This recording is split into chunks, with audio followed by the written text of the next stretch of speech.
जिन सीटों पर बीजेपी को पिछली लोकसभा चुनाव में मिली थी हार, उन 14 सीटों पर बीजेपी ने सौंपे उम्मीदवारों के नाम।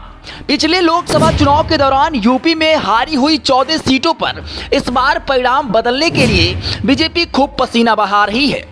प्रदेश में इस बार सबसे पहले इन सीटों पर भाजपा उम्मीदवार घोषित कर सकती है।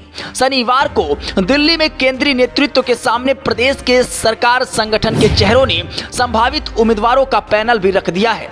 अगले हफ्ते केंद्रीय चुनाव समिति की बैठक प्रस्तावित है, उसमें नाम तय किए जा सकते हैं। बीजेपी के केंद्रीय कार्यालय पर राष्ट्रीय अध्यक्ष जेपी नड्डा और गृह मंत्री अमित शाह के साथ हुई बैठक में सीएम योगी आदित्यनाथ, यूपी प्रदेश अध्यक्ष भूपेंद्र चौधरी, संगठन महामंत्री धर्मपाल, डिप्टी सीएम केशव प्रसाद मौर्य, ब्रजेश पाठक मौजूद रहे।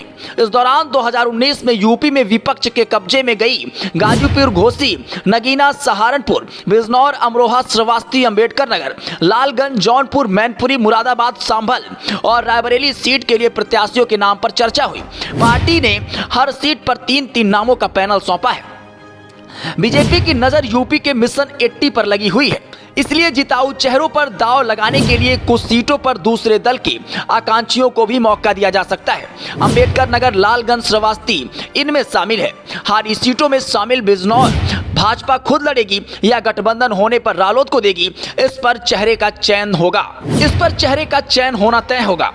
सूत्रों की माने तो यूपी की पहली सूची में ही हारी सीटों के अलावा कुछ और वीआईपी सीटों पर भी नाम का ऐलान हो सकता है। बैठक में पार्टी के चुनावी अभियानों की दशा दिशा व भावी रणनीति पर भी मंथन हुआ।